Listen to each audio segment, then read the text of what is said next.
नमस्कार साथियों, live study Allahabad YouTube channel पे मैं उत्पल मणि त्रिपाठी आप सभी लोगों का स्वागत करता हूं। दोस्तों, रात के 9:15 बज चुके हैं, 5 मिनट विलंब हो गया है, उसके लिए क्षमा प्रार्थी हूं। आप सभी लोगों को गुड इवनिंग दोस्तों। तो रात के 9 बजे का जो आपका सेशन होता है, आप सभी को पता है, आपका टीजीटी, पीजीटी और एलटी ग्रेड की परीक्षा के लिए आपके नागरिक शास्त्र विषय का प्रैक्टिस सेशन होता है। इसमें मैं आज आप सभी के लिए भारतीय राष्ट्रीय आंदोलन के कुछ महत्वपूर्ण प्रश्नों को लेके आया हूं। आप सभी को पता है दोस्तों कि आपके सिलेबस में भारतीय राष्ट्रीय आंदोलन आप जो है दोस्तों एक हिस्सा है। यदि आपने सिलेबस को ध्यान से देखा हो तो भारतीय राष्ट्रीय आंदोलन को भी आपके नागरिक शास्त्र के सिलेबस में ऐड किया गया है। कुछ महत्वपूर्ण योगदान जो रहे हैं भारत की आज़ादी में नायकों के, उनसे संबंधित आपसे प्रश्न जो है वो पूछे जाते रहे हैं। तो उन प्रश्नों को लेके मैं आज आपके बीच में उपस्थित हुआ हूँ। आप सभी से मेरा विनम्र निवेदन ये है, शिकायत भी है कि आप लोग वीडियो को शेयर नहीं कर रहे हैं, और निवेदन है कि आप लोग जो है दोस्तों मेरी शिकायत को संज्ञान में लें और वीडियो को आप लोग शेयर करिए। थोड़ी सी अपनी संख्या को बढ़ाने पे ध्यान दीजिए। आप लोग यदि संख्या को बढ़ाने पे ध्यान नहीं देंगे तो दोस्तों मजा नहीं आएगा। थोड़ा सा मेरा उत्साह बना रहे, मेरी एनर्जी जो है बूस्ट होती रहे, उसके लिए आप लोगों को वीडियो को शेयर करना है, वीडियो को लाइक करना है। तो वीडियो को लाइक और शेयर करने पे आप लोग जरूर ध्यान दें दोस्तों।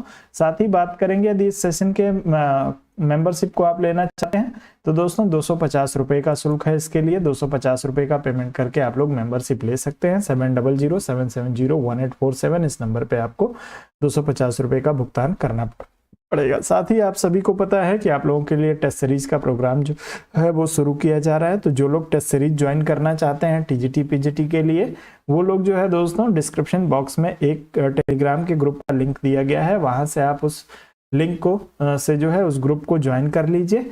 आप ग्रुप को ज्वाइन कर लेंगे, उससे मुझे आइडिया लगेगा कि कितने लोग जो है वो टेस्ट में इंटरेस्टेड हैं। उसी हिसाब से आपके टेस्ट की अब टेस्ट आपका जो है यथाशीघ्र शुरू भी कराया जाएगा। तो आप लोग अपनी संख्या जो है वो उस ग्रुप में भी बढ़ाइए जो लोग टेस्ट के लिए इंटरेस्टेड हैं। शुल्क जो है दोस्तों पेड टेस्ट होगा, 500 रुपये उसके लिए लगेगा, उसमें कहीं कोई जो है दोस्तों गुंजाइश नहीं है। तो आप लोग जो लोग पेड टेस्ट देना चाहते हैं वो लोग उस ग्रुप को ज्वाइन कर लेंगे।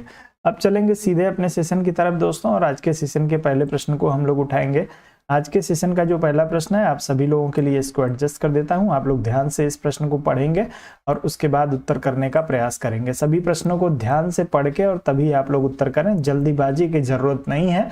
30 सेकंड का समय मैं आप लोगों को देता हूं, उस 30 सेकंड में प्रश्न को का उत्तर आप लोग अवश्य कर दिया करिए। चलें तो आज के सेशन के पहले प्रश्न पे आते हैं दोस्तों। आप लोग उत्तर देना प्रारंभ करेंगे जो लोग देर से जुड़े हैं।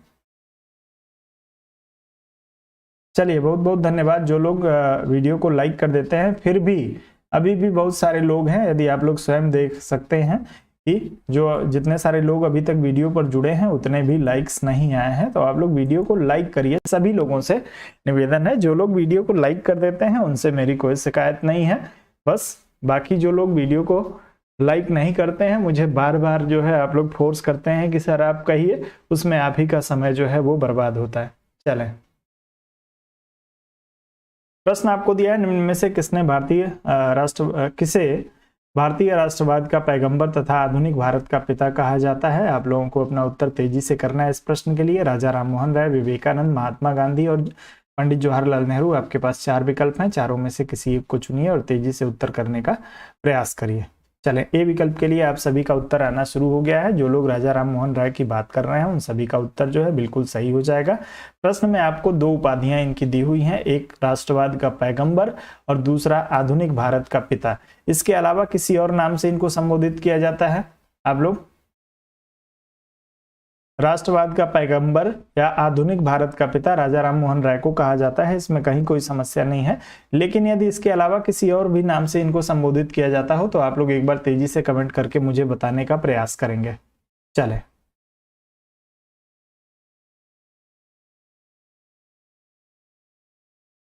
इनका कोई और उपनाम है राजा राममोहन राय का, राष्ट्रवाद का पैगंबर या आधुनिक भारत के पिता के अलावा? चलें, तो आप लोग समय ज्यादा लगाएंगे। आप लोग ध्यान रखिएगा दोस्तों कि इनको जो है प्रथम आधुनिक पुरुष भी कहा जाता है। राजा राममोहन राय को प्रथम आधुनिक पुरुष साथ ही में एक और इनकी उपाधि है दोस्तों, जिसमें इनको युगदूत कहा जाता है।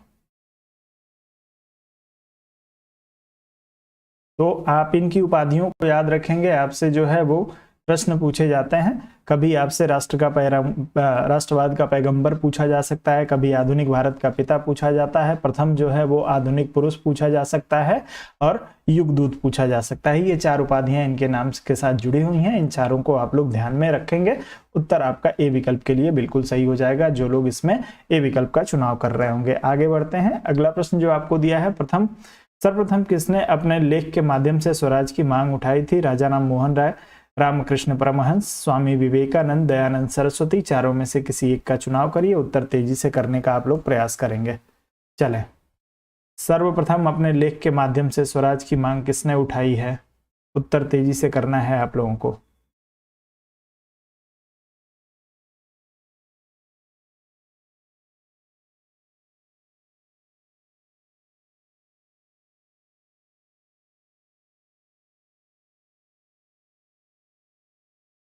चलिए, उत्तर तेजी से करिए आप लोग इस प्रश्न के लिए।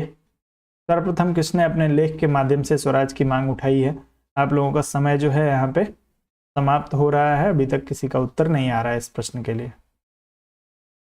चलें, तो जो लोग इसमें दयानंद सरस्वती का चुनाव कर रहे होंगे, उन सभी का उत्तर जो होगा बिल्कुल सही हो जाएगा। दयानंद सरस्वती के द्वारा जो है वो अपने लेखों के माध्यम से सर्वप्रथम स्वराज की मांग उठाई गई थी। साथ ही आप लोगों को ध्यान में रखना है दोस्तों, विदेशी वस्तुओं के बहिष्कार की भी बात सर्वप्रथम आपके दयानंद सरस्वती के द्वारा ही की जाती है। तो आप लोग यदि इस प्रश्न में डी विकल्प का चुनाव कर रहे हैं तो आपका उत्तर बिल्कुल सही हो जाएगा। पहले व्यक्ति हैं जिन्होंने स्वराज शब्द का प्रयोग किया, पहले व्यक्ति हैं जिन्होंने विदेशी वस्तुओं के बहिष्कार की बात की। आगे बढ़ते हैं, अगले प्रश्न पे चलेंगे। अगला प्रश्न दिया है कि सर्वप्रथम किसने 1857 के विद्रोह को भारत का प्रथम स्वतंत्रता संग्राम कहा? 1857 के संग्राम को या विद्रोह को किसने भारत का प्रथम स्वतंत्रता संग्राम कहा है? वीडी सावरकर, आरसी मजूमदार, बिपिन चंद्र और सर जॉन लॉरेंस। आपको 4 विकल्प दिया है, चारों में से किसी एक के साथ जाएंगे। उत्तर तेजी से करने का प्रयास करेंगे आप सभी लोग। चले,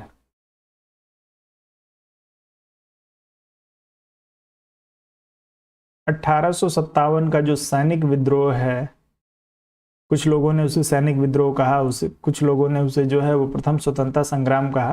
तो 1857 का जो विद्रोह हुआ था, जिसमें प्रमुख भूमिका के रूप में जो है मंगल पांडे को देखा जाता है, तो आप लोग उत्तर करेंगे इसके लिए तेजी से।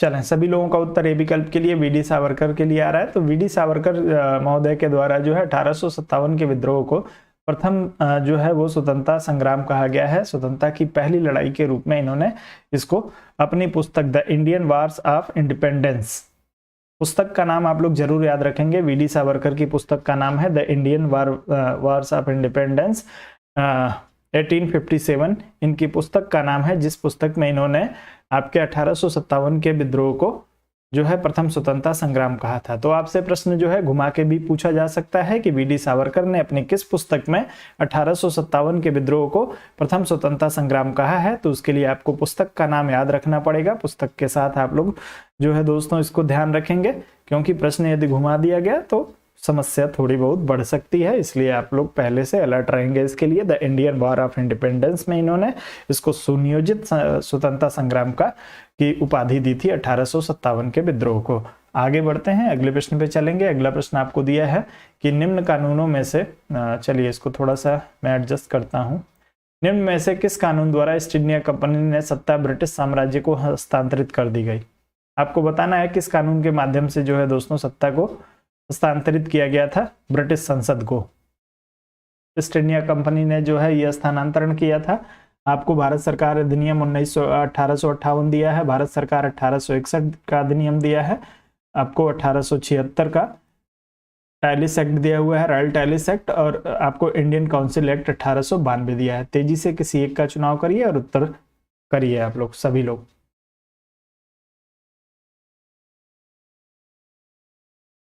चले, आज थोड़ा सा जो है वो वीडियो पीछे चल रहा है, आप लोगों का कुछ समस्या है।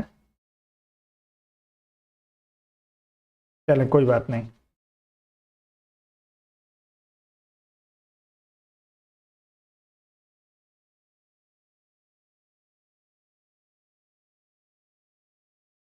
चले, इस प्रश्न में आप लोगों का उत्तर आना शुरू हो गया है दोस्तों।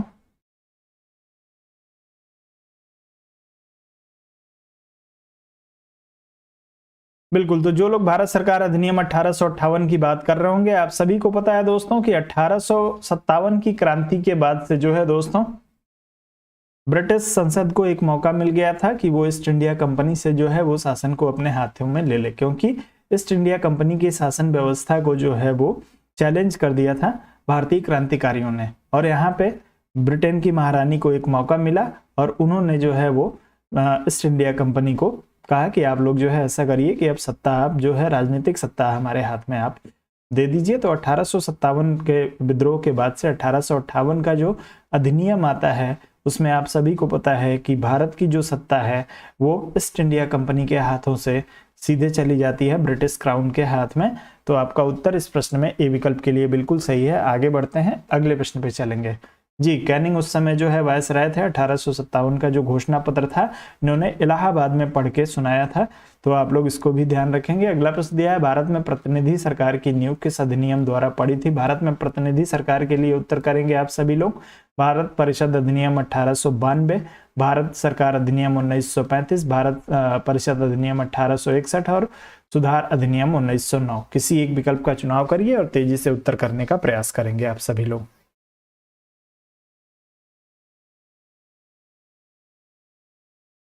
चले,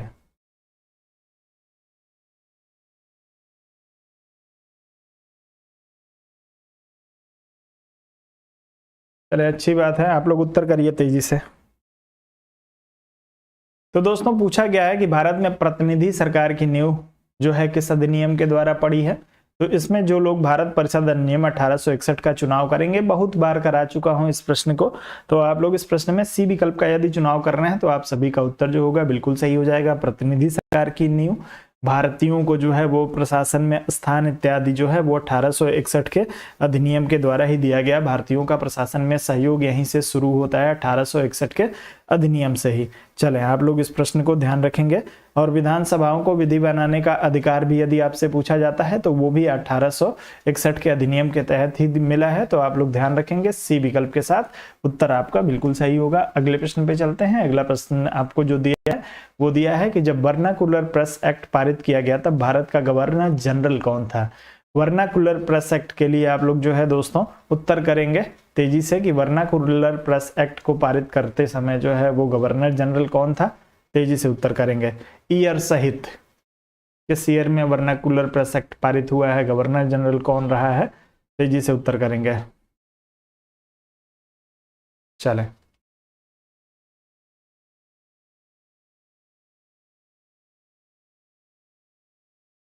अरे नहीं पूजा जी, ऐसी बात नहीं है। राधे राधे, आप सभी लोगों का अभिवादन स्वीकार कर लेता हूं एक ही साथ।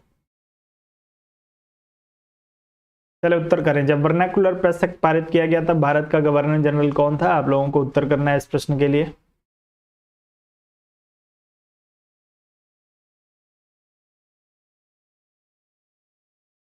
चले, बहुत ही बढ़िया।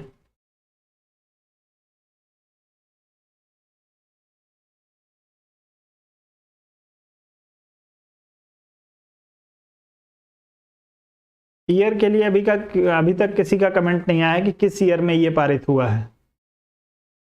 चले, बहुत ही बढ़िया, आ गया है श्रुति जी का उत्तर आ गया है इस प्रश्न में। तो जो लोग लॉर्ड लेटन की बात कर रहे होंगे उन सभी का उत्तर जो होगा बिल्कुल सही हो जाएगा। तत्कालीन गवर्नर जनरल जो थे वो आपके लॉर्ड लेटन थे। और ये जो वर्ष है दोस्तों आपका 1878 है, यानी 1878 में जो है आपका वर्नाकुलर प्रेस एक्ट लाया गया। उत्तर आपका इस प्रश्न में डी विकल्प के लिए बिल्कुल सही हो जाएगा। इसमें जो कार्यकाल रहा है लॉर्ड लिटन का वो 76 से लेके जो है दोस्तों 1880 तक रहा है, यानी 1876 से 1880 तक आपके लॉर्ड लिटन का कार्यकाल रहा है। और इस वर्नाकुलर प्रेस एक्ट को मुंह बंद करने वाला अधिनियम भी कहा जाता है। यदि आपसे पूछा जाए कि मुंह बंद करने वाला अधिनियम कौन सा है तो उसका नाम है वर्नाकुलर प्रेस एक्ट। प्रेस पे जो है वो तगड़ा प्रतिबंध इन्होंने लगा दिया था। इसके लिए इसको जो है इसका विरोध भी हुआ था, आप सभी को पता होगा 1878। आप लोग जो है इसको जरूर ध्यान में रखिएगा। 1778 नहीं 1878, किसी ने 1778 लिखा था, चलिए कोई बात नहीं है। वो गलती से लिख गया होगा, मुझे पता है। तो लॉर्ड लिटन के कार्यकाल में जो है दोस्तों ये वर्नाकुलर प्रेस एक्ट जो है वो पारित हुआ है। आगे बढ़ेंगे, अगले प्रश्न पे चलेंगे। अगला प्रश्न जो आपको दिया है कि किसका काल भारतीय राष्ट्रवाद का बीजांकुरण काल कहा जाता है? किसके काल को जो है भारतीय राष्ट्रवाद के बीजांकुरण के लिए जाना जाता है? विलियम वेंटिक, रिपन, लेटन और कर्जन, चारों में से किसी एक का चुनाव करिए, तेजी से उत्तर करिएगा।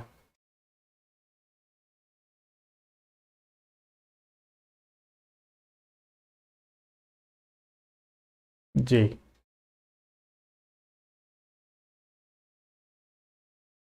चलिए तेजी से उत्तर करिए अब आप लोग।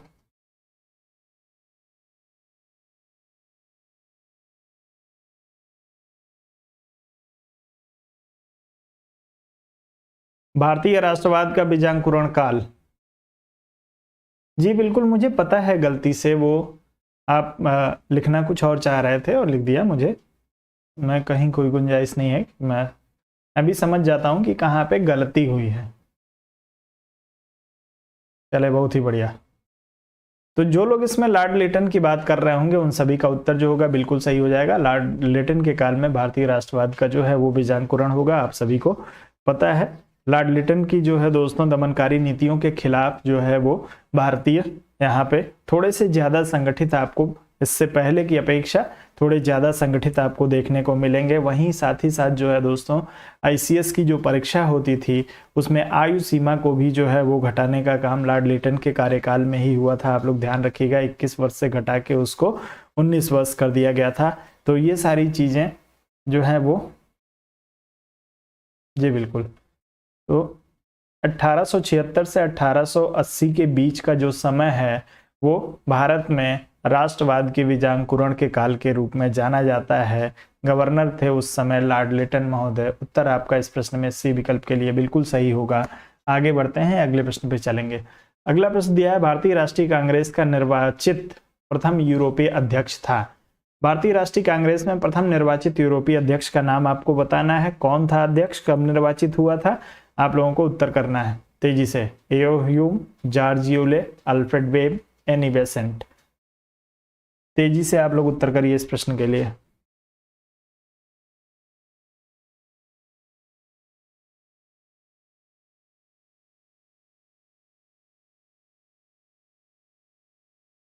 ममता जी कह रही हैं कोई कर्जन बताता है। जी नहीं, सबसे जो इसमें मील का पत्थर था वो आप सभी लोगों को पता है कि जो वर्नाकुलर प्रेस एक्ट आया था उसी के खिलाफ जनता जो है वो संगठित होना शुरू हुई थी और वहीं से राष्ट्रवाद की भावना का जो है वो विकास तेजी से होना प्रारंभ हुआ था। बताने के लिए कुछ भी लोग बताते होंगे, आप लोगों को आयोग के उत्तर के साथ जाना है कि आयोग किस उत्तर को मानता है। चलें, हमारे और आपके ऑब्जर्वेशन के अनुसार, हो सकता है कि मेरा ऑब्जर्वेशन कुछ और हो, आपके पास कोई दूसरा तर्क हो, लेकिन तर्क के आधार पे हमको नहीं चलना है, हमको आयोग के आधार पे चलना है। तो आप लोग इसको जरूर ध्यान रखेंगे। आप लोगों का उत्तर जॉर्ज यूले के लिए आ रहा है दोस्तों। तो जो लोग जॉर्ज यूले की बात कर रहे होंगे उन सभी का उत्तर बिल्कुल सही हो जाएगा। ये कौन सा अधिवेशन था? चलिए, वीरेंद्र कुमार जी का जो है उत्तर आ गया है। चतुर्थ अधिवेशन आपका इलाहाबाद का 1888 में जो है दोस्तों, 1888 में आपका चौथा अधिवेशन इलाहाबाद में हुआ और वहां पे जॉर्ज यूले को जो है वो अध्यक्ष निर्वाचित किया गया था। आप लोग इसको ध्यान रखेंगे। और ये पहले यूरोपीय थे जो अध्यक्ष के रूप में निर्वाचित हुए थे भारतीय राष्ट्रीय कांग्रेस के। 1885 में भारतीय राष्ट्रीय कांग्रेस की स्थापना होती है और उसके बाद से चौथा अधिवेशन 1888 में होता है जहां पे जॉर्ज यूले को प्रथम अध्यक्ष जो है वो प्रथम यूरोपीय अध्यक्ष के रूप में इनको नियुक्त किया जाता है या जाना जाता है। आपका उत्तर बी विकल्प के लिए सही हो जाएगा। आगे बढ़ते हैं। अगला प्रश्न जो आपको दिया है, भारत को औपनिवेशिक स्टेट दिए जाने की मांग किसने की थी? किसने औपनिवेशिक स्टेट की बात की है दोस्तों? दादा भाई नौरोजी, शहीद भगत सिंह, चंद्रशेखर आजाद, रास बिहारी बोस। इसके द्वारा औपनिवेशिक स्टेट की मांग सबसे पहले की गई है? उत्तर तेजी से करने का प्रयास करेंगे आप सभी लोग।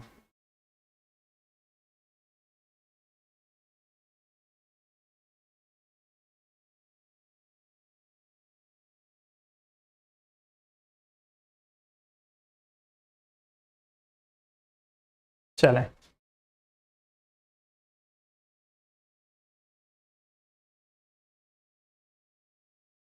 जी बिल्कुल, टीजीटी के लिए है, कहीं कोई उसमें समस्या नहीं है। तो आप सभी लोगों का उत्तर आ रहा है इस प्रश्न के लिए। तो जो लोग इसमें दादा भाई नौरोजी का चुनाव कर रहे होंगे उन सभी का उत्तर जो होगा बिल्कुल सही हो जाएगा। दोस्तों, दादा भाई नौरोजी के बारे में आप लोग ध्यान रखेंगे कि इन्होंने औपनिवेशिक स्टेट की जो है वो मांग सबसे पहले की थी। दादा भाई नौरोजी के विषय में एक और महत्वपूर्ण चीज है जिसको आप लोगों को जानना है दोस्तों। दादा भाई नौरोजी जो है वो प्रथम भारतीय थे जो उदारवादी दल की ओर से फिसबरी से सदस्य निर्वाचित हुए थे ब्रिटिश संसद के। स्थान क्या है? फिसबरी। और सदस्य ब्रिटिश संसद के प्रथम भारतीय जो सदस्य निर्वाचित होंगे वो दादा भाई नौरोजी आपके निर्वाचित होंगे। और अपने प्रस्ताव में जो प्रस्ताव इन्होंने ब्रिटिश संसद में रखा वहां पे इन्होंने भारत को औपनिवेशिक स्टेट का दर्जा देने की बात की थी। उत्तर आपका ए विकल्प के लिए बिल्कुल सही होगा जो लोग इसमें ए विकल्प की बात कर रहे हैं। आगे बढ़ते हैं, अगले प्रश्न पे चलेंगे। अगला प्रश्न दिया है, निम्नलिखित में से कौन सा वक्तव्य बाल गंगाधर तिलक से संबंधित नहीं है? आप लोगों को बताना है कौन सा इसमें से बाल गंगाधर तिलक से संबंधित स्टेटमेंट नहीं है। सभी को ध्यान से पढ़ लीजिए और उसके बाद उत्तर करने का प्रयास करिएगा। पहला स्टेटमेंट दिया है वह नरमपंथियों के उद्देश्य एवं तरीकों से प्रसन्न थे। दूसरा दिया है वह नरमपंथियों के उद्देश्य एवं तरीकों से प्रसन्न नहीं थे। लक्ष्यों को प्राप्त करने के लिए संवैधानिक तरीकों एवं अहिंसा में विश्वास करते थे। उन्होंने मराठी में केसरी और अंग्रेजी में मराठा नाम के 2 साप्ताहिक पत्रों को प्रारंभ किया। इन चारों में से किसी एक विकल्प का चुनाव करिए और तेजी से उत्तर करिएगा। जी बिल्कुल, अपवाद सिद्धांत भी दिया था इन्होंने। चलिए, दादा भाई नौरोजी का अपवाद सिद्धांत जो है वो बहुत ही फेमस है, बार बार पूछा जाता है आप लोगों से। चलिए, इस प्रश्न के लिए उत्तर करिए, इसमें से कौन सा तिलक से संबंधित नहीं है?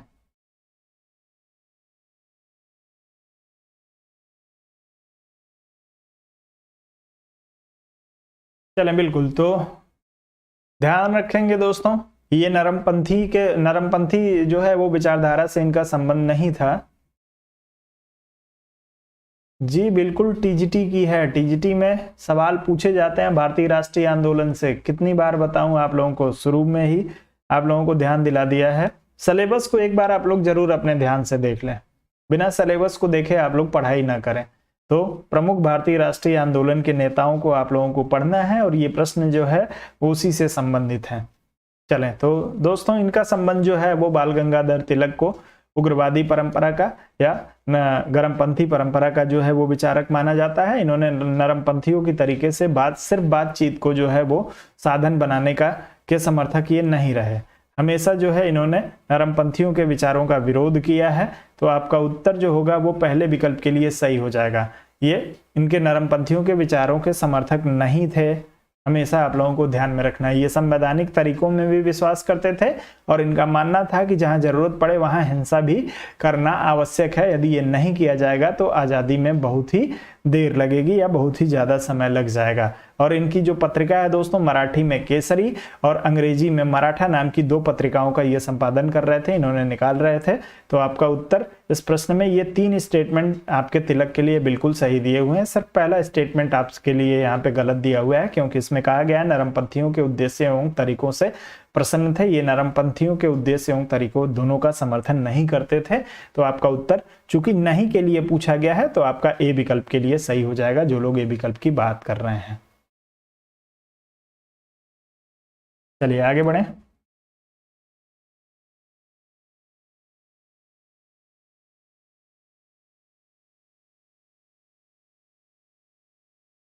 चलिए, आता है, कितना आता है ये हम और आप डिसाइड नहीं करेंगे। मैं आप लोगों से बार बार ये कहता हूं कि यदि ये पहले से आप डिसाइड कर लेंगे कि ये नहीं पूछा जाएगा, जो आपका सिलेबस है पढ़िए सिलेबस के हिसाब से। कल भी मैंने आपसे कहा था, पिछले काफी दिनों से कहते हुए आ रहा हूं कि अब जो है आयोग का पूरा फॉर्मेट चेंज हुआ है, नए लोग आए हैं। पेपर बनाने वाले वही लोग नहीं रहेंगे जो पुराने तरीके पे पेपर बना रहे थे। अब पेपर का तरीका बदल सकता है क्योंकि नई टीम आएगी, नए लोगों को अपॉइंट किया जाएगा और नए लोग उस पुराने ही धर्रे पे चलें ये जरूरी नहीं है। तो थोड़ा सा आपको अपने कंफर्ट जोन से बाहर निकलना पड़ेगा। यदि आप लोग थोड़ा सा अपने कंफर्ट जोन से बाहर नहीं निकलेंगे तो मैक्सिमम संभावना है दोस्तों कि आप लोग परीक्षा पेपर जब आपके सामने आएगा तो अपने आप को फंसा हुआ महसूस आप लोग करेंगे। और मेरा प्रयास यही है आप थोड़ा सा स्टैंडर्ड बढ़ा के यदि तैयारी कर लेंगे तो आप लोगों को कोई समस्या नहीं होगी। अपने स्टैंडर्ड से नीचे रहेंगे तब आप लोगों को समस्या होगी। तो आप अपना स्टैंडर्ड बढ़ा के तैयारी करिए। पेपर यदि थोड़ा बहुत इधर उधर होता है तो आपको कहीं कोई समस्या नहीं आएगी।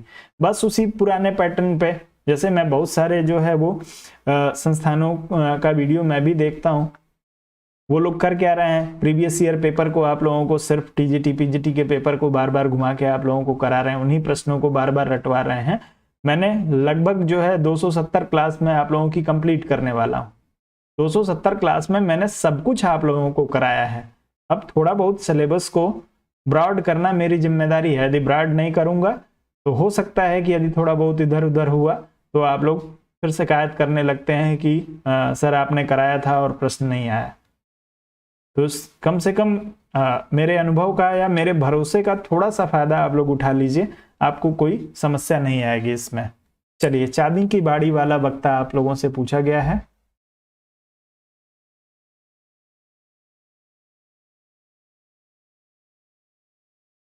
चलिए कोई बात नहीं। चांदी की बाड़ी वाला वक्ता किसे कहा जाता था?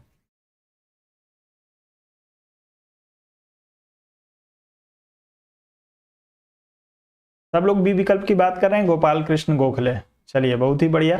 गोपाल कृष्ण गोखले को जो है वो चांदी की बाड़ी वाला वक्ता कहा जाता है। अब प्रश्न आपसे ये है दोस्तों कि गोपाल कृष्ण गोखले अपनी भाषण की जो शैली है या भाषण का जो तरीका है उसको लेके किससे सर्वाधिक प्रभावित थे?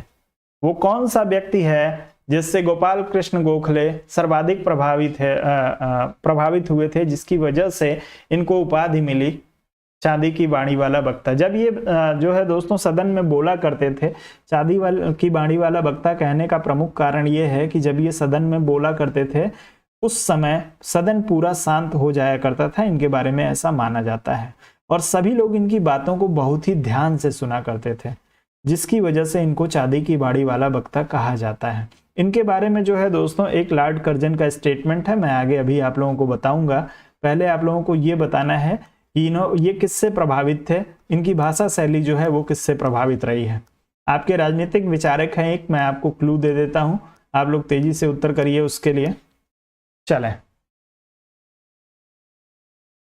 तो आप लोग एक विचारक का नाम पढ़े होंगे, एडमंड बर्क।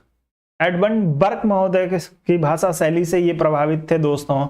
और एडमंड बर्क महोदय की जो है वो एक पुस्तक है, reflections of the French revolution. Edmund Burke की पुस्तक है reflections on the French revolution, और उस पुस्तक को इन्होंने याद किया था बहुत ही अच्छे से, पूरी कंठस्थ थी वो पुस्तक। और उसका प्रयोग, एडमंड बर्क की भाषा शैली का प्रयोग ये किया करते थे, जिसकी वजह से इनकी जो भाषा शैली थी वो बहुत ही अन्य लोगों से काफी अलग थी और इनको सब लोग बहुत ही ध्यान से सुना करते थे। लॉर्ड कर्जन ने जो है दोस्तों इनके बारे में कहा था कि मैंने आज तक किसी जाति में गोखले जैसा संसदीय परंपराओं का सम्मान तथा पालन करने वाला योग्य वक्ता नहीं देखा। तो यदि आपसे स्टेटमेंट पूछ लिया जाए कि किसने कहा है कि मैंने आज तक संसदीय परंपरा में गोखले जैसी जो है वो संसदीय परंपराओं का पालन करने वाला वक्ता नहीं देखा, किसने कहा है या किसके बारे में कहा है, तो आप लोग ध्यान रखेंगे कि लॉर्ड कर्जन ने कहा था गोपाल कृष्ण गोखले के लिए। क्यों कहा था? इनकी भाषा शैली की जो मर्यादा थी उसके लिए कहा था। तो इस चीज को आप लोग ध्यान रखिएगा। और ये सारी परंपराएं जो है, ये प्रश्न काफी डिस्प्यूटेड हो जाता है कि किसने कहा है चांदी की बाड़ी वाला वक्ता। किसी एक व्यक्ति को जो है आप इसके लिए जिम्मेदार कहना जो है वो थोड़ा सा गलत हो जाएगा। मुख्य रूप से आपके महात्मा गांधी हो गए या आपके लॉर्ड कर्जन हो गए, बहुत सारे लोग थे जो इनकी भाषा शैली से बहुत ज्यादा प्रभावित थे और इनको जो है वो चांदी की बाड़ी वाला वक्ता जो है वो कहा गया। तो आप लोग इस चीज को ध्यान रखिएगा और कर्जन का स्टेटमेंट जरूर याद रखिएगा, वो आपसे पूछा जा सकता है किसी का मन हुआ तो। चले अगले प्रश्न पे आते हैं। गोपाल कृष्ण गोखले किस वर्ष अखिल भारतीय कांग्रेस समिति के अध्यक्ष बने थे? अखिल भारतीय कांग्रेस समिति के अध्यक्ष के रूप में गोपाल कृष्ण गोखले को कब नियुक्त किया गया? 1897, 1905, 1907 या 1912? चारों में से किसी एक का चुनाव करिए, तेजी से करिएगा। एडमंड बर्क की पुस्तक का नाम जरूर आप लोग नोट कर लीजिएगा, reflections of the French revolution. पूछा जा सकता है। यदि नाम नहीं पूछा गया कि किस व्यक्ति से प्रभावित थे, तो पूछा जा सकता है कि एडमंड बर्ग की किस पुस्तक से प्रभावित थे। प्रश्न कैसे बनते हैं, प्रश्न जो है जैसे मुझे प्रश्न बनाना, तो इसमें मैं 4 प्रश्न बना दूंगा आप लोगों के लिए। तो एग्जामिनर हमसे जो है वो अयोग्य तो होगा नहीं, हम सभी से योग्य व्यक्ति होगा वो, तो वो भी प्रश्न आपके लिए बना सकता है। तो आप लोग इस चीज को जरूर ध्यान रखें। चलें,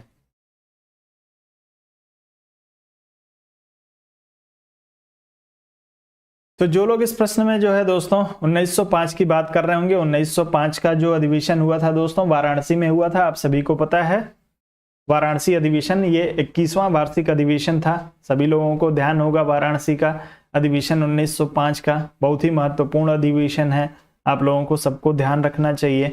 और इसी अधिवेशन में जो है गोपाल कृष्ण गोखले को अखिल भारतीय कांग्रेस समिति का अध्यक्ष चुना गया था। तो आप लोग ध्यान रखेंगे 1905 वाराणसी या बनारस, तो आप लोग इसको जरूर ध्यान रखेंगे। चलें आगे बढ़ें। एक्चुअल प्रश्न है, स्वदेशी आंदोलन प्रारंभ किया गया था 1905 के बंगाल विभाजन के विरोध में, 1907 में कांग्रेस के विभाजन के उपरांत, लखनऊ अधिवेशन के उपरांत, या राष्ट्रीय आंदोलन में महात्मा गांधी का प्रवेश चिन्हित करने के लिए। किस वजह से जो है स्वदेशी आंदोलन प्रारंभ किया गया, चारों में से किसी एक को चुनिए और उत्तर करिएगा। चलें, अभिषेक जी आज आपके काम के प्रश्न हैं, तैयारी आपकी कैसी चल रही है? चलें तेजी से उत्तर करिएगा। स्वदेशी आंदोलन के प्रारंभ होने का कारण आपसे पूछा गया है।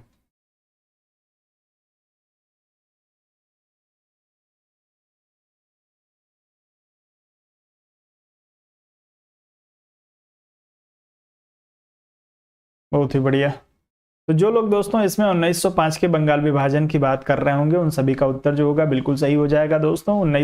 20 जुलाई 1905 को बंगाल विभाजन की घोषणा होती है, और इसके बाद से 7 अगस्त 1905 को, डेट आप लोगों को ध्यान रखना है, 7 अगस्त, चले 7 अगस्त 1905 को जो है वो कलकत्ता के टाउन हॉल में एक मीटिंग होती है, और वहीं से स्वदेशी आंदोलन के प्रारंभ करने का जो है वो फैसला किया जाता है। तो आप लोगों को ध्यान में रखना है 2 डेट, 20 जुलाई 1905 और 7 अगस्त 1905। 7 अगस्त 1905 को जो है ये कलकत्ता के टाउन हॉल से स्वदेशी आंदोलन के शुरू करने की घोषणा की गई थी। तो उत्तर आपका इस प्रश्न में ए विकल्प के लिए सही हो जाएगा। आगे बढ़ते हैं और अगले प्रश्न पे चलेंगे। अगला दिया है, सन 1909 के एक्ट को दूसरे किस नाम से पुकारा जाता है? 1909 का जो एक्ट है उसे किस नाम से जाना जाता है, आप लोगों को बताना है। राज्यसभा सुधार बिल, मार्लेमेंटो सुधार, होम रूल बिल, या मॉन्टेग्यू बिल, चारों में से किसी एक को चुन लीजिए और उत्तर तेजी से करिए। चलें, समय आपका शुरू कर देता हूं।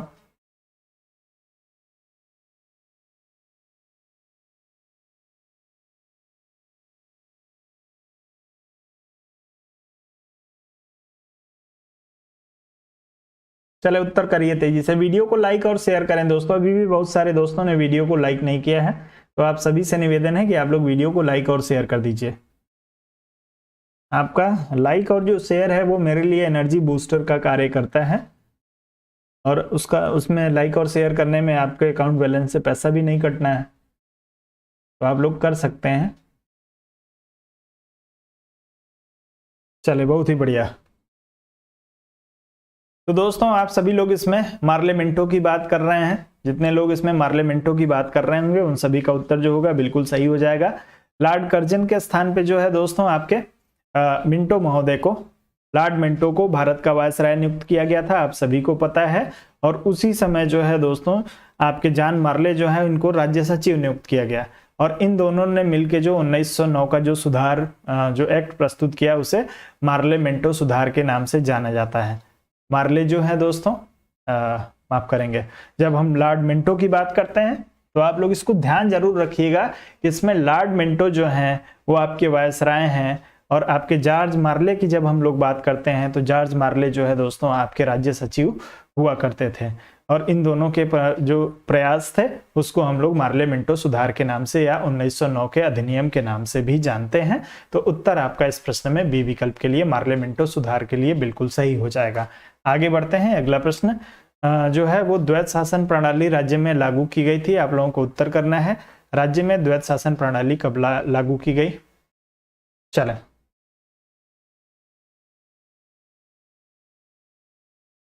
राज्य में द्वैत शासन प्रणाली लागू की गई थी 1909 के अधिनियम में, 1919 के अधिनियम द्वारा, 1935 के अधिनियम द्वारा, या इनमें से कोई नहीं? अनीता जी, हिस्ट्री की क्लास नहीं चल रही है फिलहाल अभी, क्योंकि आपके टीजीटी के सिलेबस में भारतीय राष्ट्रीय आंदोलन का कुछ हिस्सा आप लोगों को पढ़ना है, जिसकी वजह से ये हिस्ट्री के प्रश्नों को मैं आप लोगों के लिए लेके आया हूं। चलिए, तो उत्तर तेजी से आना चाहिए आप लोगों का, इतना समय नहीं लगना चाहिए इस प्रश्न के लिए। द्वैत शासन की शुरुआत आपसे पूछी गई है।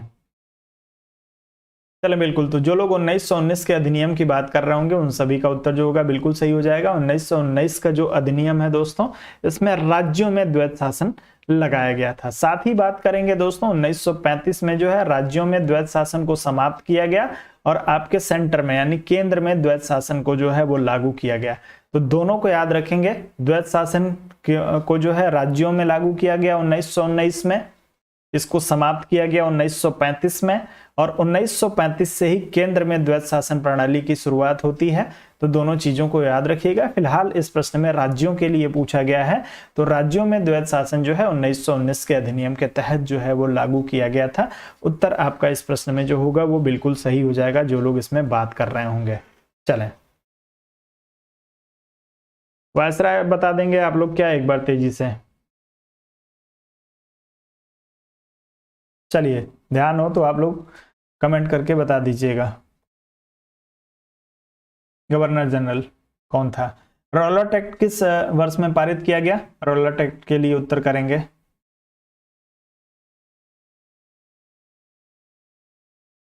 चलिए, अच्छी बात है। मेरा प्रयास भी यही है कि आपके सभी जो है वो प्रश्न सही हो।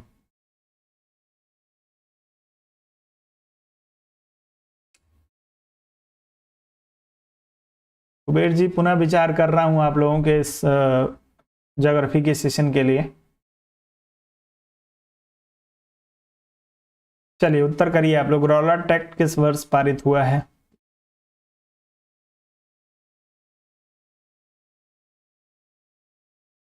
चले, बहुत ही बढ़िया।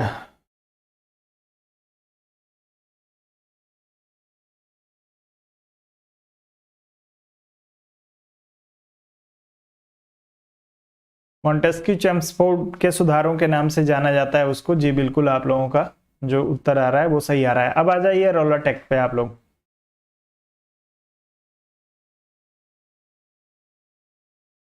चले, 1919 के लिए आप लोगों का उत्तर आना शुरू हो गया दोस्तों। रॉलट एक्ट को किस और नाम से जाना जाता है? तेजी से उत्तर करेंगे। 1919 का जो रॉलट एक्ट है उसे और किस नाम से जाना जाता है?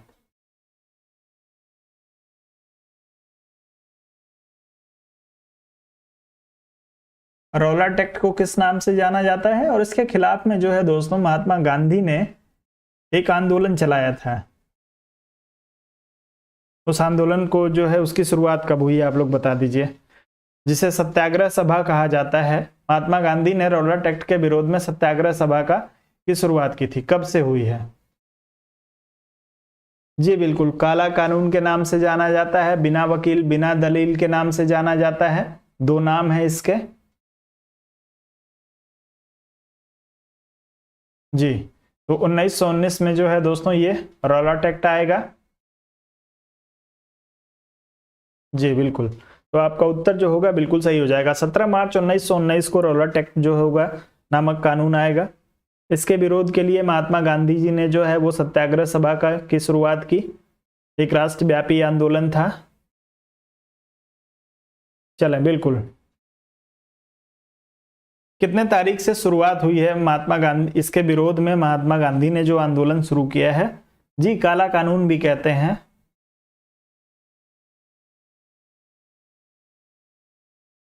चलिए, कोई बात नहीं है। तो आप लोग डेट याद रखेंगे। रॉलट एक्ट के विरोध में जो दोस्तों 6 अप्रैल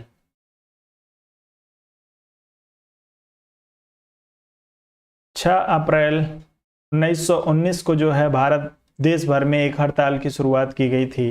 देशव्यापी हड़ताल की शुरुआत आपके महात्मा गांधी ने 6 अप्रैल को किया था।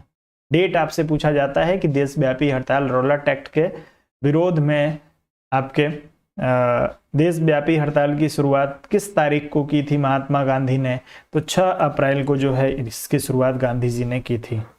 चलें, सत्याग्रह सभा की स्थापना की थी महात्मा गांधी ने और 6 अप्रैल 1919 को शुरुआत की थी किसकी, अपने हड़ताल की। डेट दोनों याद रखिएगा। आगे बढ़ते हैं।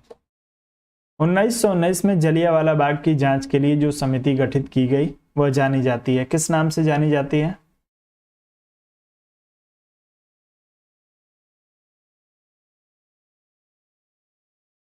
छह अप्रैल 1919 से स्टार्ट हुआ है, जुलाई नहीं, 6 अप्रैल को शुरू होगा। चलो, 17 मार्च को रौलट एक्ट कानून आएगा और 6 अप्रैल को महात्मा गांधी जो है अपने हड़ताल की शुरुआत करेंगे। चलिए आ जाइए, अगले प्रश्न पे आ जाइए। जलियांवाला बाग जांच के लिए जो समिति गठित की गई थी किस नाम से जाना जाता है? नेहरू समिति, प्रारूप समिति, हंटर समिति या मोदी मैन समिति? चारों में से किसी एक का चुनाव करिए तेजी से।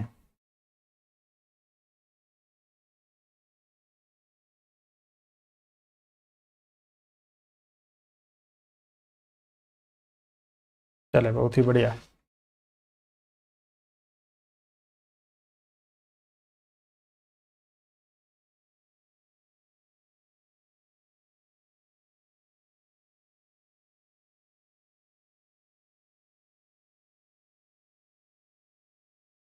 चलें, तो जो लोग इसमें हंटर कमेटी की बात कर रहे होंगे उन सभी का उत्तर जो होगा बिल्कुल सही हो जाएगा। 13 अप्रैल 1919 को जलियांवाला बाग हत्याकांड हुआ और जलियांवाला हत्याकांड के लिए के जांच के लिए जो है दोस्तों कमेटी का गठन किया गया हंटर की अध्यक्षता में। हंटर समिति के नाम से जाना जाता है। हंटर समिति ने जो अपना रिपोर्ट दिया था दोस्तों, उसमें क्या किया था, अंग्रेज गवर्नमेंट को जो है वो साफ साफ बरी कर दिया था, सरकार को दोषी इन्होंने नहीं माना था। साथ ही एक भारतीय दल भी जो है, एक भारतीय कमेटी का भी गठन भारतीय राष्ट्रीय कांग्रेस ने किया था, उसको भी आप लोगों को ध्यान में रखना है। चलिएगा, 1920 में, मार्च 1920 में ये रिपोर्ट आती है आपके हंटर कमेटी की। 13 अप्रैल 1919 को जलियांवाला बाग हत्याकांड होगा, उसके बाद इस कमेटी का गठन होगा। मार्च 1920 में ये अपनी रिपोर्ट देंगे और रिपोर्ट में जो है वो सरकार को पूरे तरीके से बरी कर देंगे।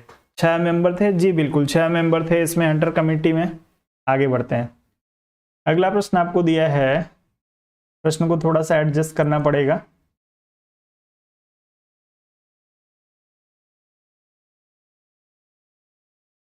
अब आपको प्रश्न दिया गया है, असहयोग आंदोलन की निम्न प्रमुख विशेषताएं थीं। असहयोग आंदोलन की प्रमुख विशेषताओं को इसमें से चुनना है, कौन कौन सी थी। चारों को आप ध्यान से पढ़िए और उसके बाद कूट के अनुसार उत्तर चुनने का प्रयास करिएगा। नामित पदों से त्याग पत्र देना, विधायिका का बहिष्कार, न्यायालयों का बहिष्कार, सरकार के बकाया करों का भुगतान, और उसके आधार पर आप उत्तर चुनिए।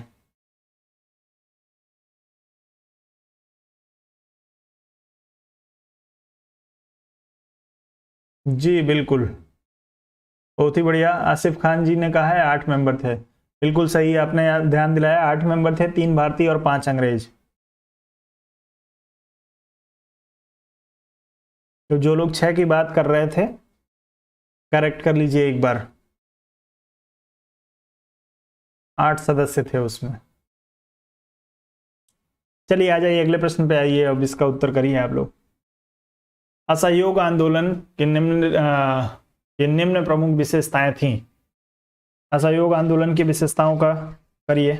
असहयोग आंदोलन का प्रारंभ कब हुआ है, डेट बताएं तेजी से आप लोग। डेट इंपॉर्टेंट है इसमें, इस तरीके के प्रश्न में डेट काफी इंपॉर्टेंट हो जाता है। तो आप लोग असहयोग आंदोलन की शुरुआत कब से हुई है, आप लोग डेट सहित बताने का प्रयास करेंगे। चलिए, बी विकल्प के लिए आप लोगों का उत्तर आ रहा है, नामित पदों से जो है वो त्याग पत्र देना, बिल्कुल सही है। विधायिका का बहिष्कार, न्यायालयों का बहिष्कार, सरकार के बकाया करों का भुगतान, जी नहीं, बकाया करों के भुगतान की बात असहयोग आंदोलन में नहीं थी। बाकी तीनों ऊपर की बातें जो हैं, नामित पदों से जो है वो त्याग पत्र देना, विधायिका का बहिष्कार करना और न्यायालय का बहिष्कार करना, ये तीनों बिंदु जो है आपको असहयोग आंदोलन की प्रमुख विशेषताओं के रूप में दिखेंगे। चौथा नहीं मिलेगा, तो 1 2 3 आपको जो है वो चुनना पड़ेगा। 1 2 3 के साथ आपका उत्तर जो होगा बिल्कुल सही हो जाएगा। बी विकल्प में आपका उत्तर दिया हुआ है, तो बी विकल्प के साथ ही जाएंगे।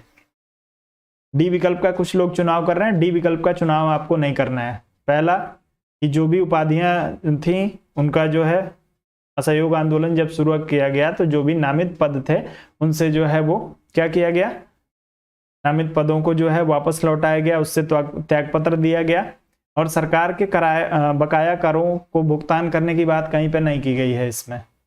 चलें बिल्कुल, तो 1 अगस्त 1920 की जितने सारे लोग बात कर रहे हैं उनका उत्तर जो होगा बिल्कुल सही हो जाएगा। 1 अगस्त 1920 को आपके असहयोग आंदोलन की शुरुआत होती है और वहीं 4 फरवरी 1922 को जब आपका जलियांवाला बाग हत्याकांड माफ करेंगे, चौरी चौरा हत्याकांड जब हो जाता है उसके बाद महात्मा गांधी ने इसे जो है वो तुरंत वापस ले लिया था। तो आप लोग ध्यान रखेंगे इसको।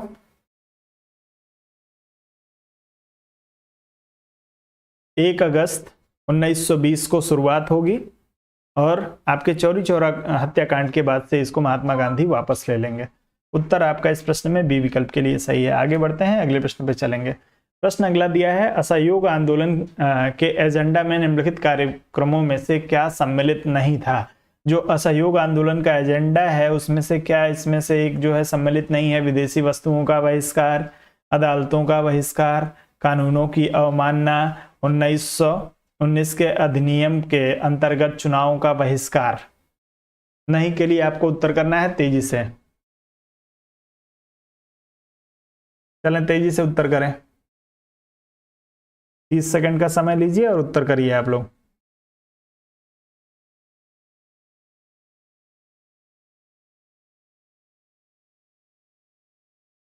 चलें सागर जी, 4 फरवरी 5 फरवरी को लेके काफी विवाद है। जो आपको विकल्प में मिलेगा 4 या 5 में से कोई एक मिलेगा। पहले भी ये चीज आप लोगों को बता चुका हूं, इस चीज को लेके काफी डिस्प्यूट पैदा हो गया है, खास करके जब अमृत महोत्सव इस बार शुरू किया गया 4 फरवरी को, तब से ये समस्या शुरू हुई है। तो आप लोग 4 या 5 में से जो आपको विकल्प मिले उसका चुनाव कर लीजिए, कोई एक ही मिलेगा, दोनों आपको नहीं मिलेगा।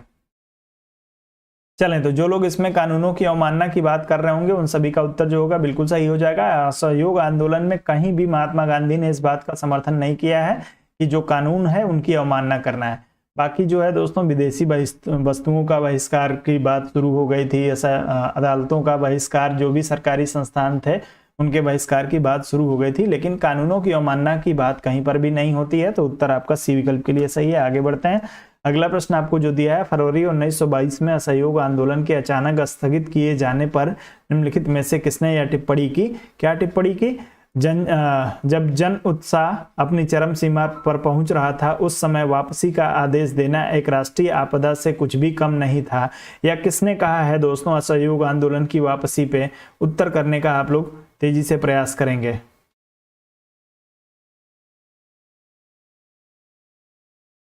चलें,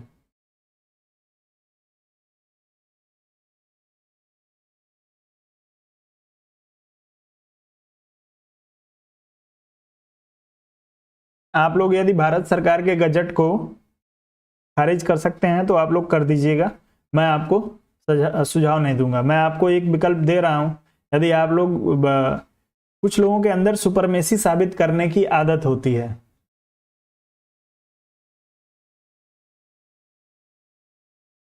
ठीक है, तो आप लोग सुपरमेसी यदि साबित करना चाहते हैं तो आप अपने साथ जा सकते हैं। बाकी मैंने सिर्फ यही आपसे कहा है कि 4 या 5 में से किसी एक को मानिए, जो एग्जाम में आपको मिलेगा आपके पेपर में, ऐसा तो हो नहीं सकता है कि दोनों डेट दे दें 4 और 5।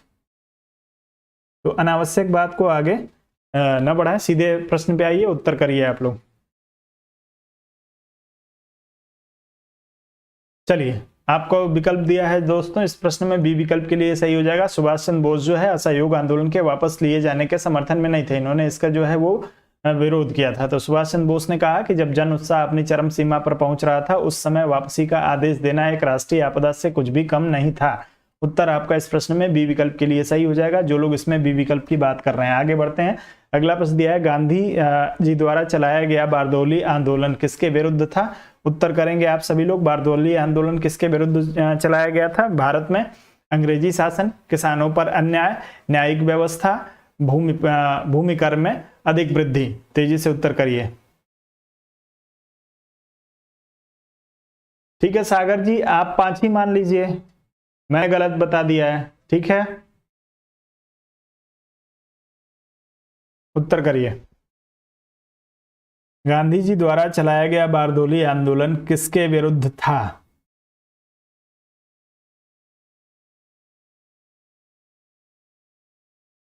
उत्तर आप लोगों को तेजी से करना है।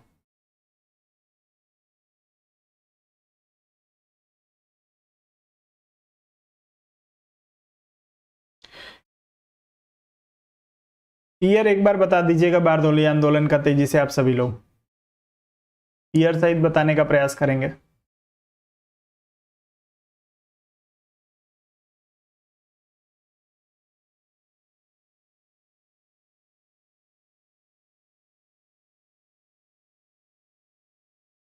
चलें, बिल्कुल। अभी तक ईयर किसी का नहीं आया है। भूमि कर के में अधिक वृद्धि, कितनी वृद्धि की गई थी भूमि कर में? परसेंटेज आप लोग तेजी से कमेंट करके बताएं। तो जो बारदौली आंदोलन है दोस्तों, या बारदौली सत्याग्रह जो है वो सूरत के बारदौली में चलाया गया था, आप सभी को पता है। इसमें करों में जो वृद्धि की गई थी, आप लोगों को ध्यान रखना है, 30% की वृद्धि की गई थी। इसी वृद्धि के खिलाफ जो है ये आंदोलन चलाया गया था। ईयर मैंने आप लोगों से पूछा है, तो जो लोग बात कर रहे होंगे 1928 की, उन सभी का उत्तर जो होगा बिल्कुल सही हो जाएगा। 1928 में जो सूरत के बारदौली नामक स्थान पे आंदोलन चलाया गया, उसे हम लोग बारदौली आंदोलन के नाम से जानते हैं। यह आंदोलन भूमि कर में जो वृद्धि की गई थी 30% की, इसके खिलाफ था। गांधी जी जो है दोस्तों, इस आंदोलन में अग्रणी भूमिका गांधी जी ने निभाई थी। उत्तर आपका जो होगा वो डी विकल्प के साथ बिल्कुल सही हो जाएगा। आगे बढ़ते हैं, अगले प्रश्न पे चलते हैं। अगला प्रश्न आपको दिया, निम्नलिखित में से कौन सा एक नेहरू समिति रिपोर्ट 1928 के स्रोत से भारत के संविधान में समाविष्ट किया गया? आप लोगों को बताना है दोस्तों, नेहरू रिपोर्ट से क्या सीधे भारत के संविधान में क्या चीज लिया गया है? विकल्प में आपको दिया है संघीय शासन, निदेशक सिद्धांत, मौलिक अधिकार, मौलिक कर्तव्य। चारों में से किसी एक को चुनिए और उत्तर करिए। चलें, बिल्कुल तेजी से उत्तर करिए अब आप लोग। नेहरू रिपोर्ट 1928 के स्रोत से भारत के संविधान में समाविष्ट किया गया विषय क्या है? आप लोगों को उत्तर तेजी से करना है।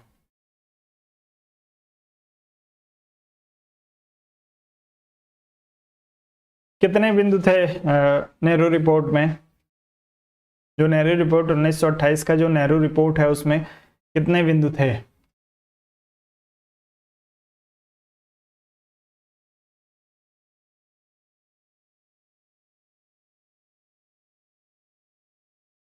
चलें, तो जो लोग इसमें मूल अधिकार या मौलिक अधिकार की बात कर रहे हैं, उन सभी का उत्तर जो होगा बिल्कुल सही हो जाएगा। नेहरू रिपोर्ट के जो 8 बिंदु हैं दोस्तों, उन 8 बिंदुओं में मूल अधिकारों की भी बात 1928 के नेहरू रिपोर्ट में की गई थी।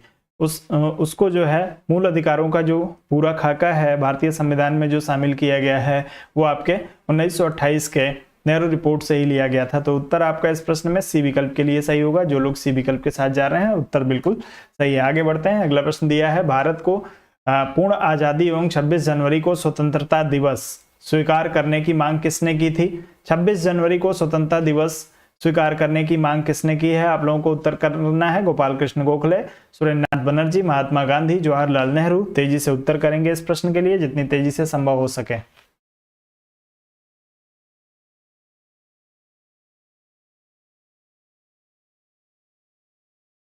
जी, चलिए, कहीं आपको 7 मिलेंगे, कहीं आपको 8 मिलेंगे।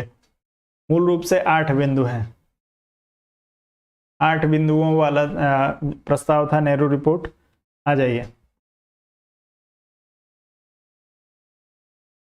देखिए कुछ प्रश्न जो होते हैं वो आपको सिचुएशन बेस्ड सॉल्व करने पड़ते हैं, जिसका कोई ऑथेंटिक साक्ष्य जब तक मतलब आप प्रस्तुत नहीं कर पाएंगे। आप मैक्सिमम किताबों को पढ़ेंगे तो 7वें बिंदु के साथ इत्यादि लगा दिया गया है। इत्यादि लगाने का मतलब क्या है? तो ऐसी स्थिति में कुछ प्रश्नों को लेकर काफी लंबे समय तक विवाद रहा है। तो यदि आपको 7 दे तो 7 के साथ जाइए, यदि 8 दे तो आप 8 के साथ जाइएगा, 8 उत्तर आपका सही हो जाएगा। जब भी आपको मिलेगा प्रश्न में यदि पूछ लिया गया कि नेहरू रिपोर्ट में कितने बिंदु थे, तो 8 और 7 में से दोनों में से कोई एक ही रहेगा। तो उस समय क्या स्थिति है, उस स्थिति को आप प्रश्न के हिसाब से डिसाइड करेंगे, उसमें दिए गए उत्तर के अनुसार आपको अपना चुनाव करना पड़ेगा। उत्तर का मतलब हर बार सारे प्रश्न जो है आपको ऐसे नहीं मिलेंगे जिसके यूनिवर्सल आंसर हो। यूनिवर्सल आंसर वाले प्रश्न जो होते हैं, इसके अलावा आपको नजदीकी उत्तर को भी पहचानना होता है। तो आप लोग उन प्रश्नों पे भी ध्यान देंगे कि कुछ प्रश्नों के यूनिवर्सल आंसर नहीं होते हैं। उन प्रश्नों को आपको सिचुएशन के हिसाब से उत्तर करना होता है, जो आपको विकल्प दिए गए हैं उन विकल्पों के आधार पे। चलें, तो आप लोगों को उत्तर करना था दोस्तों, किसके माध्यम से जो है वो 26 जनवरी को स्वीकार किया गया। तो जो लोग इसमें पंडित नेहरू की बात कर रहे होंगे उन सभी का उत्तर जो होगा बिल्कुल सही हो जाएगा। आप सभी को 1929 का लाहौर अधिवेशन पता होगा दोस्तों, रावी नदी के तट पे जो हुआ था, और वहीं से इस बात का प्रश्न जो है वो सुझाव दिया गया था या प्रस्ताव रखा गया था कि जिसमें जो है वो 26 जनवरी को ऐतिहासिक दिन होने के कारण इस ऐतिहासिक तिथि को ही हम लोग स्वतंत्रता दिवस के रूप में मनाएंगे। तो आप लोग इसको ध्यान रखिएगा, उत्तर आपका डी विकल्प के लिए सही हो जाएगा। आगे बढ़ते हैं, अगले प्रश्न पे चलेंगे।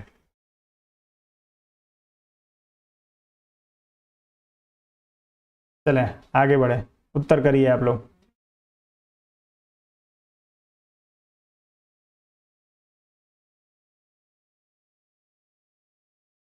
अगले प्रश्न पे आ जाइए आप लोग। 1930 में पहली बार मनाया गया था और उसी ऐतिहासिकता के कारण उसको जो है वो आपका बाद में 26 तारीख को मनाने की बात की गई थी। चलिए आ जाइए। किसने गांधी के नमक सत्याग्रह की तुलना नेपोलियन के पेरिस यात्रा से की थी? गांधी के नमक सत्याग्रह की तुलना नेपोलियन के पेरिस यात्रा से किसने की है? सुभाष चंद्र बोस, जवाहरलाल नेहरू, के एम पर्रिकर और विंस्टन चर्चिल। चारों में से किसी एक का चुनाव करिए, तेजी से उत्तर करिएगा।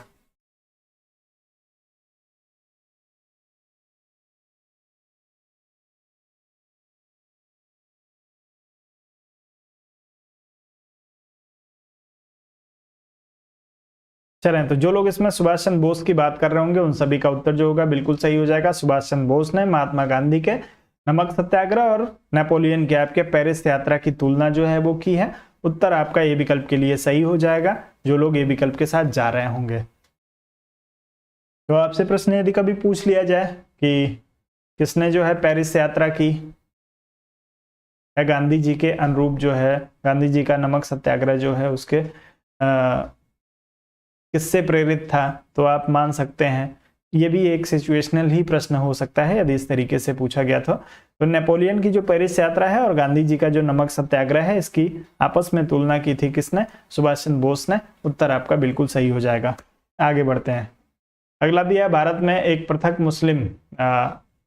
स्वतंत्र मुस्लिम राज्य के विचार को सर्वप्रथम प्रस्तुत किया था। प्रश्न को ध्यान से पढ़ के और उत्तर करिएगा इस प्रश्न को। भारत में एक प्रथम स्वतंत्र मुस्लिम राज्य के विचार को सर्वप्रथम प्रस्तुत किया था मोहम्मद इकबाल ने, रहमत अली ने, मोहम्मद अली जिन्ना ने, सर सैयद अहमद खान ने। चारों में से किसी एक को चुनिए और उत्तर करने का प्रयास करिए। चलें,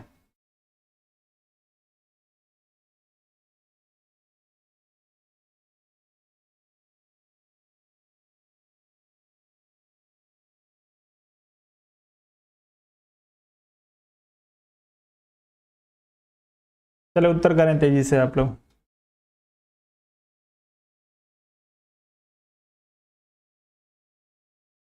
भारत में एक प्रथम स्वतंत्र मुस्लिम राज्य के विचार को सर्वप्रथम प्रस्तुत किया था, किसने किया था?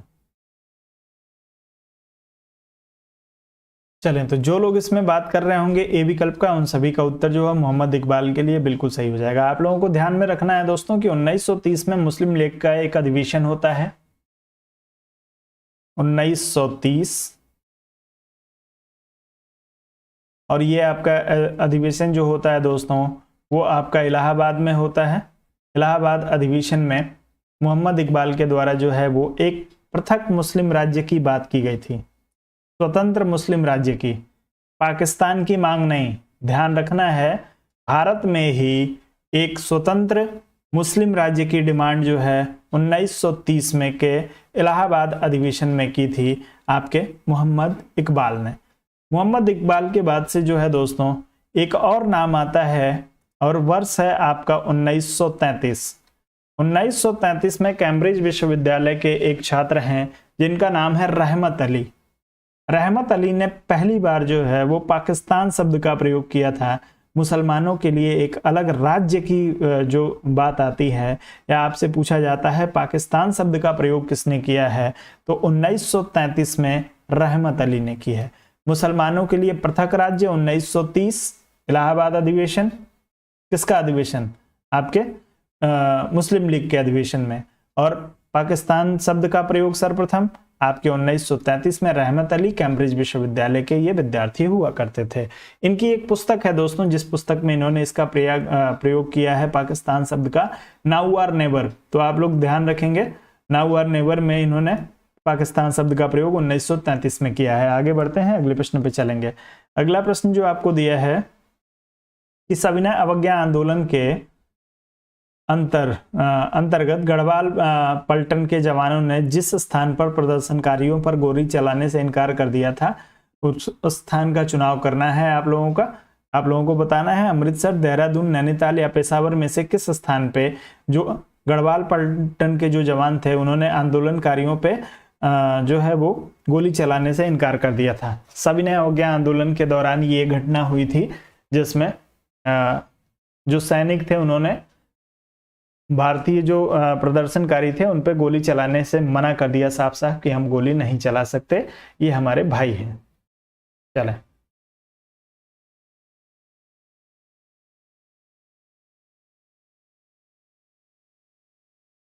चले उत्तर करें तेजी से।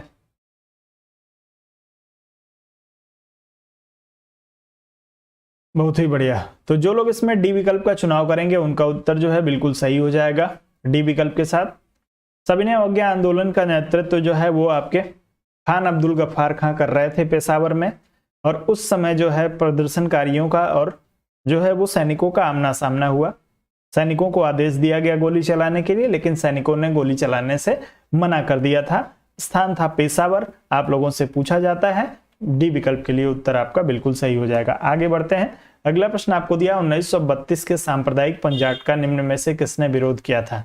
जो 1932 का सांप्रदायिक पंचायत था या कम्युनल अवार्ड जिसे आप लोग कहते हैं, इसका विरोध किसने किया है। गांधी, अंबेडकर, तिलक और राणा डे।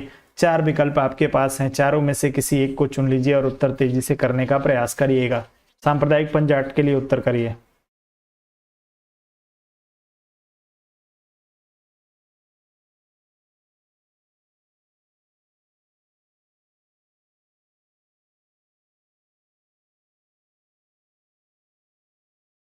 चलें उत्तर तेजी से करें इस प्रश्न के लिए। 1932 के सांप्रदायिक पंचायत का विरोध किसने किया है।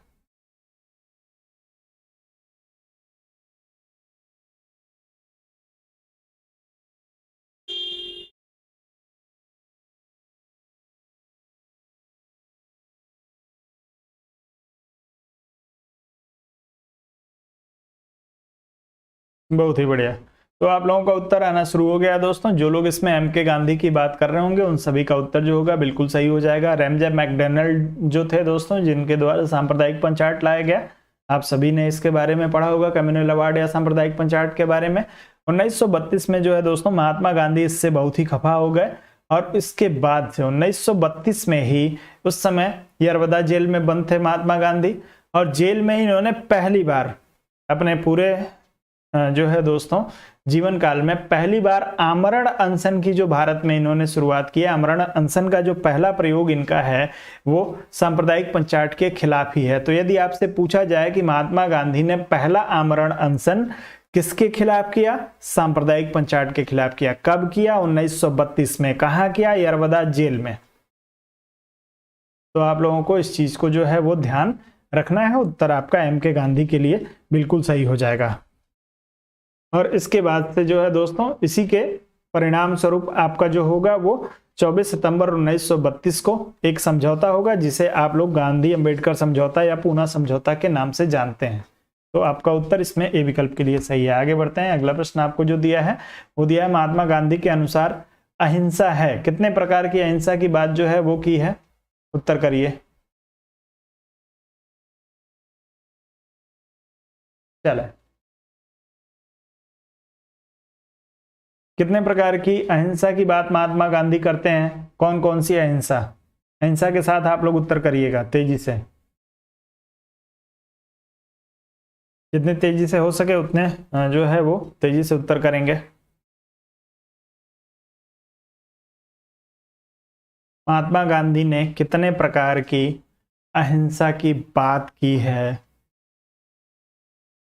3, 4, 5, केवल एक, किसी एक का चुनाव कर लीजिए और तेजी से उत्तर करिएगा।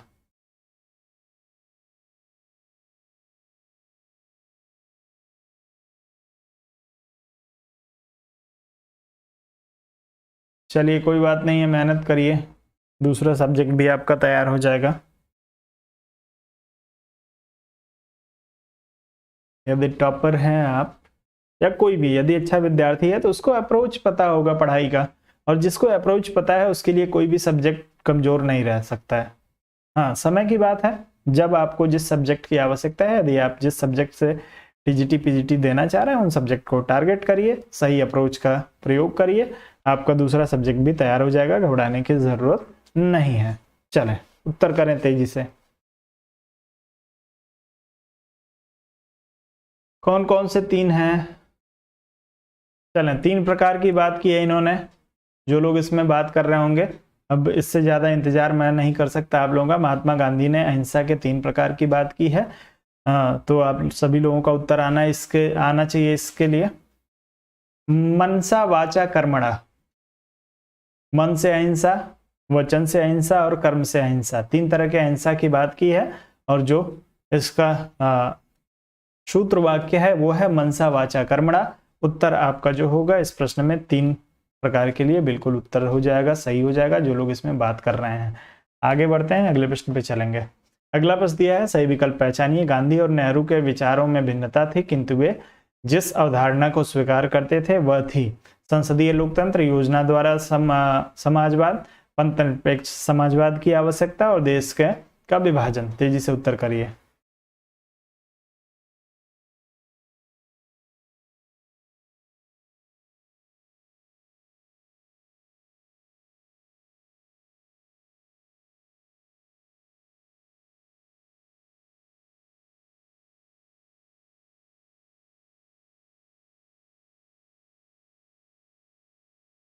मन, वचन और कर्म से 3 तरीके से हिंसा की जा सकती है। महात्मा गांधी का ये हिंसा के 3 प्रकार हैं। आ जाइए अगले प्रश्न पे।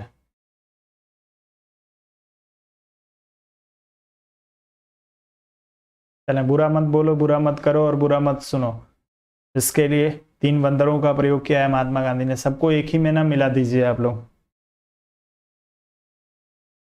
चलें, तो संसदीय लोकतंत्र की स्थापना करना चाहते थे पंडित नेहरू। योजना द्वारा समाजवाद की स्थापना में विश्वास था पंडित नेहरू का,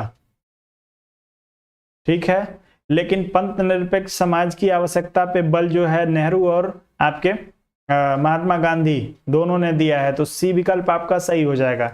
देश के विभाजन पे दोनों सहमत नहीं थे, न नेहरू सहमत थे प्रारंभिक अवस्था में और न ही आपके गांधी जी सहमत थे, लेकिन बाद में जो है परिस्थितियां ऐसी बन गई कि नेहरू पहले कन्विंस हुए और नेहरू के साथ जो है अन्य नेताओं ने मिलकर महात्मा गांधी को भी कन्विंस किया, अंततः देश के विभाजन के लिए ये भी कन्विंस हो गए थे।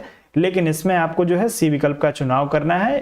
प्रश्न में आपसे पूछा है कि गांधी और नेहरू के विचारों में भिन्नता थी, किंतु वे जिस अवधारणा को स्वीकार करते थे, तो गांधी और नेहरू दोनों लोग पंथ निरपेक्ष समाज की आवश्यकता की जो है वो बात करते थे, या पंथ निरपेक्ष समाज की स्थापना की बात करते थे। तो उत्तर आपका इस प्रश्न में सी विकल्प के लिए सही होगा, जो लोग इसमें सी विकल्प के साथ जाएंगे। बाकी नेहरू के द्वारा जो है वो संसदीय लोकतंत्र और योजना द्वारा समाजवाद, तो इसको आप लोग ध्यान रखेंगे। उत्तर इस प्रश्न में सी विकल्प के लिए सही हो जाएगा। दोनों के लिए आपसे पूछा था, तो दोनों पंथ निरपेक्ष समाज की अवधारणा पे समाज दिया हुआ है, आप लोग ध्यान रखिएगा। बहुत ही सोच समझ के शब्द लिखा गया है, राज्य नहीं लिखा गया है। यदि राज्य लिखा होता तब गड़बड़ हो जाता, क्योंकि राज्य का समर्थन नहीं करते हैं महात्मा गांधी, अराजकतावादी हैं। तो पंथ निरपेक्ष समाज की स्थापना की बात को दोनों लोगों ने स्वीकार किया है, इसमें दोनों लोगों के विचारों में कोई अंतर नहीं है। उत्तर आपका सी विकल्प के लिए सही है। और संभवतः आज का सेशन हमारा यहीं पे कंप्लीट हो जाएगा। जी बिल्कुल, तो आज का सेशन हमारा यहीं पे कंप्लीट होगा। आप सभी को सेशन कैसा लगा आप लोग जरूर बताएंगे। और जिन दोस्तों ने अभी तक वीडियो को लाइक और शेयर नहीं किया है, आप सभी से निवेदन है वीडियो को लाइक और शेयर कर दीजिए। अधिक से अधिक संख्या में आप लोग थोड़ा सा वीडियो को लाइक और शेयर करिए, अपनी संख्या को थोड़ा सा और बढ़ाइए, जिससे कि थोड़ा सा उत्साह और एनर्जी बढ़े और अच्छे अच्छे प्रश्नों को मैं आप लोगों के लिए लेके उपस्थित हो जाऊं।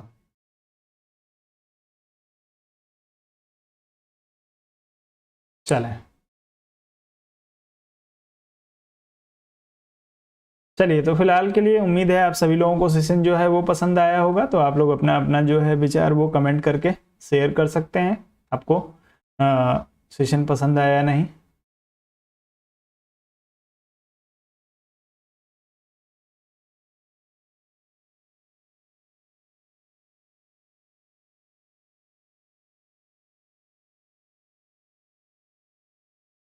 चलिए, तो फिलहाल के लिए आप लोग मुझे अनुमति दीजिए। कल मिलते हैं दोस्तों एक नए सेशन में, कुछ नए प्रश्नों को लेके आऊंगा, कुछ नए टॉपिक को, किसी नए टॉपिक को लेके आऊंगा। अब रैंडम आप लोगों के लिए टॉपिक लेके आऊंगा। मैंने आप लोगों को शुरू के, यदि आप लोग जो है 100 यानी 1 से लेके 100 तक की वीडियो आप लोग देखेंगे, उसमें मैंने आप लोगों को जो है वो रैंडम संविधान और आपके पूरे सिलेबस से जो है वो प्रश्नों को मॉडल पेपर टाइप का कराया। फिर उसके बाद से मैंने आप लोगों को टॉपिक वाइज कराया। टॉपिक वाइज कराने के बाद से जो है दोस्तों आपको संविधान भी मैंने टॉपिक वाइज कराया, और आपका जो है वो पॉलिटिकल थॉट भी टॉपिक वाइज कराया। अब एक बार जो है रैंडम आप लोगों का किसी भी दिन कोई भी टॉपिक उठा सकता हूं और कराऊंगा। 2-3 तरीके से आप लोगों का